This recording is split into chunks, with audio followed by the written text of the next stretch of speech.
Mimi leo kuna kitu nataka kushare na nyinyi.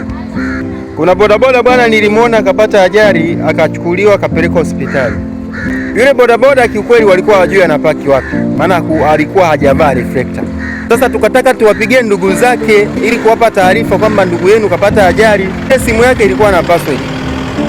Sasa kuwa na password tukashindwa kuitoa, na yeye alikuwa hajielewi muda huo. Alipopata fahamu tulijaribu kumuuliza password, akadai kaisahau. Sasa tukamwambia basi tusaidie, hii simu yako ina fingerprint, si ulikuwa unaitumia? Akasema ndio, nilikuwa natumia fingerprint. Basi tukamwambia tuwekee fingerprint ili tupate namba ya watu ambao wanakufahamu, tuwapigie tuwajulishe. Isivyo bahati, kidole ambacho alikuwa anakitumia kama cha kutolea roki simu yake, kumbe bwana kililika wakati alipopata ajali. Kwa hiyo uwezekano wa yeye kuweka fingerprint ikawa ni ngumu.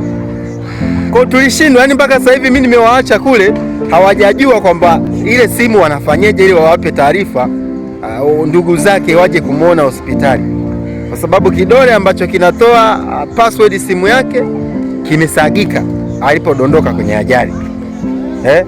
Na yeye password anaulizwa, hakumbuki ni namba ngapi, hakumbuki mchoro. Alafu simu yenyewe sasa, yaani huwezi kubahatisha. Kwa hiyo bodaboda tu tunaangalia simu zetu tunapotumia hizi fingerprint. Jamani, tujaribu kuweka fingerprint za vidole vyote. Maana tukaweka kidole kimoja kwenye fingerprint, sio kidole hichi, bila shaka isivyo bahati kapata ajali.